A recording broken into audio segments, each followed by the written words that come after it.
नमस्कार विद्यार्थी मित्रांनो, स्वागत आहे आपल्या यूट्यूब चॅनल बी कॅम्पस स्टडीमध्ये। तर अतिशय आनंदाची बातमी आहे मित्रांनो, नवीन जाहिरात निघालेली आहे आणि सर्व तुम्हाला माहिती सांगणार आहे। तर व्हिडिओ शेवटपर्यंत पहा आणि चॅनलवरती नवीन असाल तर चॅनलला सबस्क्राईब करा। तर पहा मित्रांनो, फॉर्म भरण्यासाठी जी महत्त्वाची माहिती आहे तेच आपण घेणार आहोत। तर पहा, ही जाहिरात आहे महाजिनकोची, Maharashtra state power generation company LTD. तर यासाठी ज्या जागा आहेत ते एक्झिक्युटिव्ह केमिस्टच्या 3 जागा आहेत, ॲडिशनल एक्झिक्युटिव्ह केमिस्टच्या मित्रांनो 19 जागा आहेत। तर डेप्टी एक्झिक्युटिव्ह केमिस्टच्या ज्या जागा आहेत तर 27 जागा आहेत यासाठी, आणि असिस्टंट केमिस्टच्या 68 जागा आहेत। जास्त जागा आहेत असिस्टंट केमिस्टच्या, तर assistant chemist for MSc environmental chemistry qualified candidate यासाठी 7 जागा आहेत। तर ज्युनियर केमिस्टसाठी 44 जागा आहेत, junior chemist for MSc environmental chemistry qualified candidate, तर यासाठी ज्या जागा आहेत त्या 5 जागा आहेत। तर पहा, इथे जी तुम्ही पाहू शकता WR, येथे पहा WR XSPAP SP हे जे दिलेलं आहे, तर त्याची मित्रांनो फुल फॉर्म जे आहे ते वुमन रिझर्वेशनसाठी जागा, SP म्हणजे स्पोर्ट पर्सनसाठी जागा, EXS म्हणजे एक्स सर्व्हिसमॅनसाठी जागा असे दिलेले आहेत। ते तुम्ही पाहून घेऊ शकता, त्या कॅटेगरीमध्ये तुम्ही बसता का पहा। तर पहा, यासाठी लास्टची डेट आहे ती 12/3/2025 आहे। तर यासाठी महत्त्वाचा पहा क्वालिफिकेशन काय लागणार आहे, आणि जवळजवळ मित्रांनो सर्वांना सारखंच क्वालिफिकेशन लागणार आहे, फक्त की एक्सपिरियन्समध्ये बदल आहे। आणि यामध्ये एक पोस्ट अशी आहे ज्यासाठी क्वालिफिकेशन तुम्हाला तुम्हाला एक्सपिरियन्स लागणार नाही। तर पहा, एक्झिक्युटिव्ह केमिस्टसाठी इथे खाली पहा पेमेंट दिलेले आहे, पेमेंट स्केल, आणि अतिशय चांगली पेमेंट आहे। तर पहा, qualification BE BTech degree, executive केमिस्टसाठी BE BTech degree in chemical technology engineering from reputed and recognised university institute by UGC AICTE। तर ऑरमध्येही ते क्वालिफिकेशन दिलेलं आहे, आणि यासाठी मित्रांनो total 9 years post qualification experience लागणार आहे। तर क्रमांक 2चं जे पद आहे ॲडिशनल एक्झिक्युटिव्ह केमिस्ट, यासाठी मित्रांनो जवळ सेमच क्वालिफिकेशन लागणार आहे।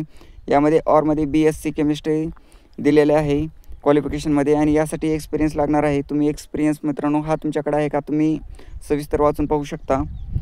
तर मित्रांनो, महत्त्वाचे जे पॉईंट आहे तेच आपण क्लिअर करणार आहोत, तर नाहीतर मित्रांनो व्हिडिओ खूप लेंदी होऊ शकतो।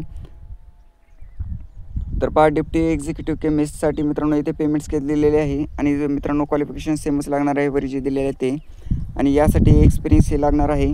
असिस्टंट केमिस्टसाठी मित्रांनो तेच क्वालिफिकेशन लागणार आहे, तर यासाठी हे ते एक्सपिरियन्स मित्रांनो वेगळा दिलेला आहे ते। तर पहा, ज्युनियर केमिस्ट यासाठी मित्रांनो एक्सपिरियन्स लागणार नाही तुम्हाला, तर क्वालिफिकेशन वर जे दिलेलं आहे तेच तुम्हाला क्वालिफिकेशन लागणार आहे। तर ज्युनियर केमिस्ट, आणि यासाठी जी पेमेंट दिलेली आहे ही पेमेंट स्केल अशी राहणार आहे त्यासाठी। तर नोट पहा, येथे एक्सपिरियन्सबद्दल माहिती दिलेली आहे। तर एज लिमिट जी आहे यासाठी एक्झिक्युटिव्ह केमिस्टसाठी 40 वर्ष, ॲडिशनल एक्झिक्युटिव्ह केमिस्टसाठी 40 वर्ष, डेप्टी एक्झिक्युटिव्ह केमिस्टसाठी 38 वर्ष, असिस्टंट केमिस्टसाठी 38 वर्ष, तर डेप्टी एक्झिक्युटिव्ह केमिस्टसाठी 38 वर्ष लागणार आहे, ज्युनियर केमिस्टसाठी 38 वर्ष लागणार आहे, आणि जे महाजिनको एम्प्लॉई आहे त्यांच्यासाठी मित्रांनो हा एज लिमिट क्रायटेरिया दिलेला आहे। तर पहा, age relaxation, upper age limit is relaxed by 5 years for the candidate applying against EWS आणि रिझर्व्ड कॅटेगरी पोस्टसाठी एज लिमिट रिलॅक्सेशन दिलेलं आहे। तर कंडिशन ॲप्लिकेबल टू बॅकवर्ड क्लाससाठी कॅन्डिडेटसाठी माहिती दिलेली आहे। तर नंतरचा पहा महत्त्वाचा जो पॉईंट आहे तो फीसचा आहे। तर फीस पहा, यासाठी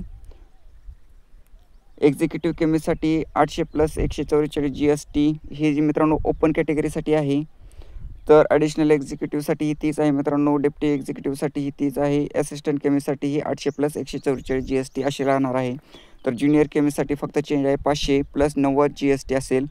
तर यासाठी जी कॅटेगरीमध्ये फीस आहे ती एक्झिक्युटिव्ह केमिस्टसाठी 600 + 108 GST आहे, आणि यामध्ये मित्रांनो बदल ज्युनियर केमिस्टसाठी 300 + 90 GST असेल। तर नोट पहा, इथे दिलेली आहे, candidate applying under ex serviceman category and मित्रांनो dying category need to pay the fees, तर येथे त्याबद्दल माहिती दिलेली आहे। तर हाऊ टू अप्लाय कसं करायचं आहे, candidate need to apply through online application form provided on the last page of the advertisement, candidate are required to having a valid personal email ID, अशी मित्रांनो अशा पद्धतीने तुम्हाला अप्लाय करायचं आहे या पोस्टसाठी. जर तुम्ही त्या क्रायटेरियामध्ये एज्युकेशन क्वालिफिकेशन तुमच्याकडे एक्सपिरियन्स असेल तर बसत असाल तर अशा पद्धतीचं तुम्हाला अप्लाय करायचं आहे पोस्टला. तर इम्पॉर्टंट कॅन्डिडेट अबाउट सिलेक्शन प्रोसेससाठी येथे महत्त्वाची माहिती दिलेली आहे. तर जनरल कंडिशन पहा, candidate must be an Indian citizen असला पाहिजे, भारताचा नागरिक व असला पाहिजे तुमच्याकडं. तर पहा website link open for online application 12/2/2025 पासून असेल. तर last date of online application, last date of online payment जी आहे ती 12/3/2025 असेल. तर ही तुम्हाला लास्ट डेट आहे. तर मित्रांनो, चांगल्या जागा आहेत, नक्की तुम्ही फॉर्म भरा. तुम्ही क्रायटेरियामध्ये त्या क्वालिफिकेशनमध्ये बसत असाल तर पहा इथे हा फॉर्म आहे, proof form certificate for knowledge of Marathi language, याचं मित्रांनो हे तुम्हाला भरायचं आहे. तर नक्की तुम्ही मित्रांनो, चांगल्या जागा आहेत, नक्की तुम्ही फॉर्म भरा. आणि चॅनलवरती नवीन असाल तर अशाच माहितीसाठी चॅनलला सबस्क्राईब करा. धन्यवाद.